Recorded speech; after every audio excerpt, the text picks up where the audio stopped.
Muito bom dia, igreja. Muito bom dia. Nessa manhã de domingo, estou aqui de volta para falarmos sobre o tema das células desta semana. Finalizando aí o mês. Estou aqui um pouco resfriado, mas vamos lá.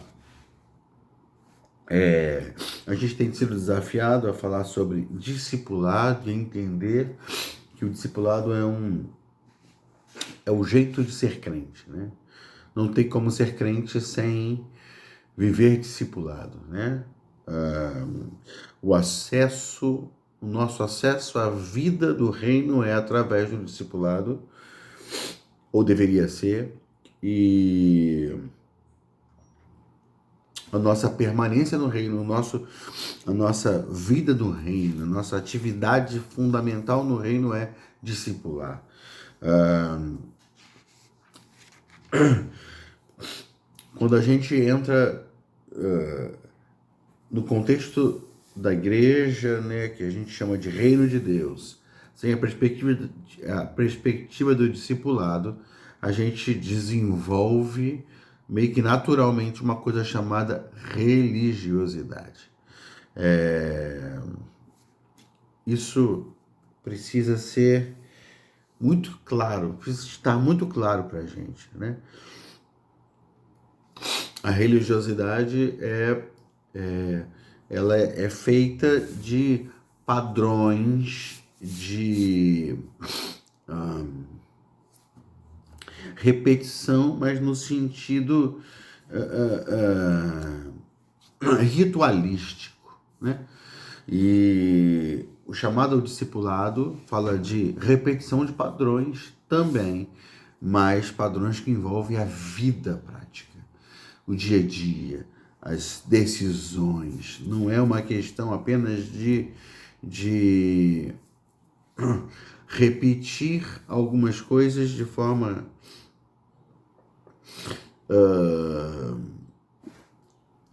como é que eu posso falar? Apenas repetir coisas, apenas repetir atitudes, apenas repetir padrões ritualísticos, mas de manifestar uma nova identidade, uma mentalidade. Né? Então, o discipulado é o compartilhamento de uma mentalidade. O discipulado é o compartilhamento de uma visão de mundo nova. E esse é o nosso desafio, né? Na semana passada a gente falou sobre nos tornarmos imitáveis, né? E a gente sempre é desafiado com Paulo dizendo a nós assim, sede meus imitadores. Falou aos Coríntios, né? Mas ele fala a nós, fala a todos aqueles que estão lendo a carta aos Coríntios, olham para ele e falam assim, puxa, vou imitar esse cara, porque esse cara realmente é imitável. Mas se a gente achar que Paulo conseguiu ser imitado, eu não sei se consigo, não sei se eu posso ter essa autoridade de falar assim, Paulo, falar para os outros assim, olha, me imitem e vocês vão estar bem. Lembra do texto de Tessalonicenses que a gente leu na semana passada, em que ele fala para os Tessalonicenses assim, olha, eu estou muito feliz porque vocês realmente se tornaram nossos imitadores. Isso é uma coisa impressionante, né? Porque Paulo, imitadores nossos e do Senhor, ele diz, né? Mas ele fala assim, olha, vocês estão muito bem, estou feliz com vocês, porque vocês estão iguais a gente. Qualquer outro no nosso tempo qualquer pessoa no nosso tempo que falasse isso seria considerado um tanto soberbo, orgulhoso, e o cara tá se achando, né? Olha, vocês estão muito bem, sabe? Por que vocês estão muito bem? Porque vocês estão iguais a mim. Isso é no mínimo uma presunção, né? Nos nossos dias, né? Mas Paulo, ele entendeu que a vida cristã envolve intencionalmente se deixar ver, se expor. Olhem para mim, façam o que eu estou fazendo, sejam como eu estou sendo. A gente leu o texto na semana passada de João 17, em que Jesus falou assim, olha, em favor deles eu me santifico, para que eles também sejam santificados pela verdade. Na mentalidade de Jesus, ele entendia a seguinte forma, para que os discípulos sejam santificados pela palavra, eu me santifico na palavra. Eu me separo, eu obedeço, eu cumpro, eu vivo e me deixo ver, me exponho para que eles me vejam e me vendo, vejam a tua palavra na vida prática. A tua palavra sendo colocada em prática. Ou seja, esse é o nosso chamado. Essa não é uma opção, isso não é de homens especiais, alguns homens como Paulo, homens muito especiais. Não, isso é para todos nós. O nosso desafio de ler as Escrituras, amar as Escrituras, viver as Escrituras e proclamar as Escrituras não só com palavras, mas com a nossa vida. E aí hoje, o estudo da célula de hoje é vida na vida. Vida na vida. Eu derramar minha vida na vida de outras pessoas, na vida dos meus discípulos. Lá no primeiro estudo, a gente viu Paulo falando para Timóteo, né? Paulo falando sobre o mundo. Jesus disse assim, nos últimos dias as pessoas vão ficar... o amor de muitos vai se esfriar por causa do crescimento da iniquidade. E aí Paulo fala assim, nos últimos dias as pessoas vão ser... Aí fala aquela lista terrível, né? E aí ele diz, mas você não. Você tem seguido, né? O que está escrito lá em 2 Timóteo 3,10. Você tem seguido de perto o meu ensino, a minha conduta, o meu propósito, a minha fé, a minha paciência, o meu amor, a minha perseverança. Veja que Paulo está falando para Timóteo, olha, o mundo está se perdendo, mas você tem recebido um outro padrão. Você tem seguido de perto o meu ensino. Estou te ensinando, mas através da minha conduta, principalmente. Vocês têm visto o meu ensino, mas a minha conduta. Ou seja, não é só o que eu discurso, não é só o que eu falo, não é só o que eu ensino, mas o que eu manifesto. Você tem visto o meu propósito, a minha fé, né? Então, eu tenho te falado sobre um propósito, de repente Paulo chegava lá, vocês têm visto como eu tenho me dedicado a missões, a fazer tal coisa, mas não é só o meu propósito que você tem visto a minha fé. Como eu lido com esse propósito, como eu lido com as dificuldades desse propósito. Você viu lá que eu fui apedrejado, e você estava lá na cidade que eu fui apedrejado, e ainda assim você não ficou com medo de entrar nessa história, porque você viu que porque o meu amor pelo reino de Deus, apesar dos meus sofrimentos, te influenciou, te marcou. Então você tem visto o meu propósito, mas tem visto a minha fé. A Bíblia fala, Tiago fala que a fé sem obras é morta, ou seja, uma fé manifestada em atitudes, em posicionamentos, né? Você tem visto a minha paciência. Olha, se ele está vendo a paciência de Paulo, ele está andando com Paulo em muitas circunstâncias em que Paulo precisou exercitar paciência. Você tem visto o meu amor e a minha perseverança, ou seja, Paulo está falando assim, você viu de perto, eu te mostrei de perto, eu revelei muito pessoalmente para você a minha vida em Cristo, a minha vida no Senhor. Então, não tem como discipular sem estar perto. Não tem como discipular sem misturar a vida, sem comprometer a vida, sem entregar a vida a isso, sem chamar para o dia a dia, sem chamar para a história, para a trajetória, para a caminhada. Me veja andando, me veja fazendo, me veja sendo. Esse é um grande desafio para nós, que muda o nosso padrão, porque a gente está acostumado a ir na igreja, a gente está acostumado a ir na célula, a gente está acostumado a seguir nossa movimentação no entorno de alguma explanação das Escrituras, algum discurso da Bíblia, mas isso precisa ser aprofundado. Você precisa não ouvir só a minha palavra, mas ver a minha vida. Ver a minha vida. Eu, por exemplo, eu posso passar uma impressão de que sou um cara calmo, sou um cara tranquilo. Mas só Ludmilla, minha esposa, sabe como eu sou. Pergunte para ela quem é o pastor Alexandre. Ela vai saber. Ela vai dizer para você. Pergunte aos meus filhos. Eles vão dizer para você. Porque eles vão dizer se eu sou realmente aquilo que eu pareço ser para você. Porque eles convivem comigo. Eles convivem comigo. Então, se você quer gerar um discípulo, se você quer discipular alguém, você precisa se aproximar dessa pessoa. Ela precisa ver você. Ela precisa. Você não pode só falar assim, vai lá e ora que isso a gente tem que fazer como cristão. Ela precisa ver você orando. Ela precisa ver você amando as Escrituras e aplicando as Escrituras.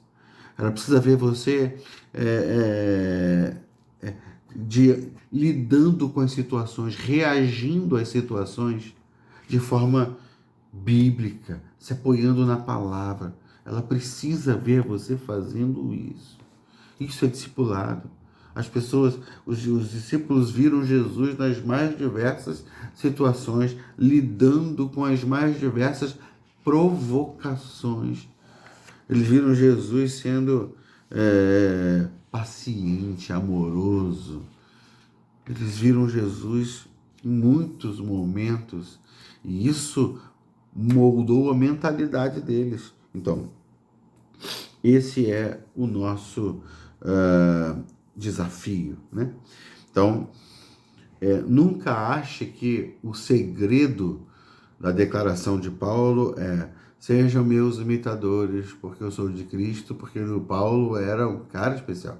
Ele era um cara diferenciado. Não, o segredo não estava em Paulo. O segredo não estava no que ele era capaz de fazer. Senão a gente resume o segredo da vida cristã a talentos. Pessoas mais talentosas, mais capazes de se dedicar, de se consagrar. Não, o segredo não estava em Paulo. O segredo estava na vida de Deus que habitava na vida de Paulo. Deus se aproximou de Paulo. Deus andou com Paulo. Paulo fala que recebeu sua mensagem por revelação. Cristo não estava mais em carne no mundo, mas se revelou a ele, andou com ele e colocou pessoas para andarem com ele. Barnabé foi alguém que andou com ele e revelou o reino de Deus para Paulo. É a partir disso que a gente cresce.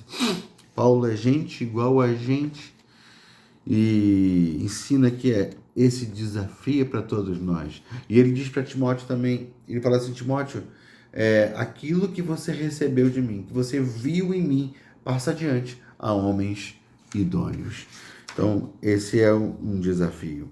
Se o segredo não está em Paulo, se o segredo não está no talento, o segredo está aonde? O segredo está onde? O texto de Paulo aos Gálatas, capítulo 5, verso 22 a 25, diz assim: mas o fruto do Espírito é amor, alegria, paz, paciência, amabilidade, bondade, fidelidade, mansidão e domínio próprio. Contra essas coisas não há lei. Os que pertencem a Cristo Jesus crucificaram a carne com suas paixões e seus desejos. Se vivemos pelo Espírito, andemos também pelo Espírito. Veja, os que pertencem a Cristo crucificaram a carne com as suas paixões e seus desejos. Se nós estamos em Cristo, nós estamos crucificados para esse mundo. O nosso padrão de vida é um padrão de vida que manifesta as Escrituras, manifesta aquilo que a gente recebeu do testemunho de homens cheios do Espírito Santo. O segredo está em ser cheio do Espírito Santo. Se formos cheios do Espírito Santo, que fruto vai operar em nós? Que fruto vamos dar? Vamos dar esse fruto aqui, olha. Amor, alegria, paz, paciência, benignidade, bondade, fé, né? Fidelidade, fé, mansidão, domínio próprio. A gente vai manifestar esse fruto do Espírito. Por quê?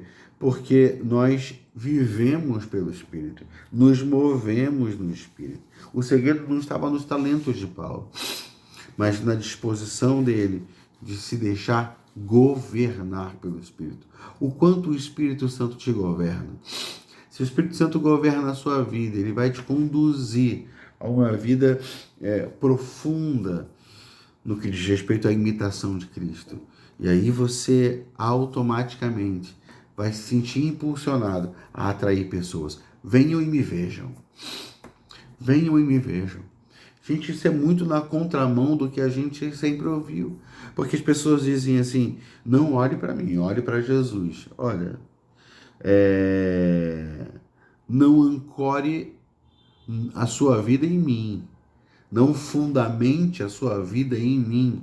Eu não sou um fundamento bom no sentido nesse sentido idólatra, né? Paulo não acaba querendo ser idolatrado, no sentido de que, não, vamos girar nossa vida em torno de Paulo, né? Eu agora lembrei do Maradona, né? Ídolo de futebol argentino, que criaram uma seita para ele, criaram uma religião para ele, tem adeptos de uma religião lá do Maradona, ele virou uma divindade, né? Então, não é essa a ideia. Não é a ideia, como Paulo falou aos Tessalonicenses, nós lemos na semana passada. Foi muito bom, vocês estão muito bem, porque vocês se tornaram nossos imitadores e do Senhor. Paulo fala, sede meus imitadores como eu sou de Cristo. Cristo é o que transparece quando eu sou crucificado. Quando eu sou crucificado com as minhas paixões, e morro para este mundo e renasço para viver em Cristo, é Cristo que é visto, é Ele que é visto na nossa vida, na minha vida, Ele que se revela em nós e através de nós. Então não tem a ver com talentos especiais, mas com o governo de Deus sobre as nossas vidas. E se Deus governar sobre você, certamente o que você vai fazer é chamar pessoas. Venham e me vejam. Venham e me vejam. Me vejam no dia a dia. Veja como eu lido com as circunstâncias, com as situações. Olhem para mim, olhem para mim. Eu vou guiar vocês. Por quê? Porque em mim só tem Cristo. Em mim só tem Cristo. Sabe? Essa perspectiva deve arder em todos nós. Nós devemos viver dessa forma e falar com as pessoas, em mim só tem Cristo. Para isso, a gente precisa crucificar a nossa vida com Ele e renascer nele, para a glória dele. E esse fruto do Espírito vai se manifestar em nossa vida. Então, meu amigo, meu irmão, se prepare para conexões mais profundas.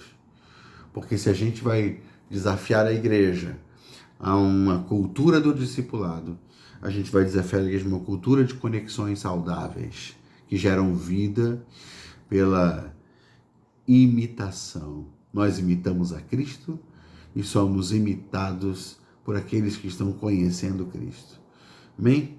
Deus abençoe você, meu querido. Que nossas células sejam edificantes nessa semana e que nossa igreja cresça no chamado que Deus tem para ela. Amém? Deus abençoe você. Grande abraço.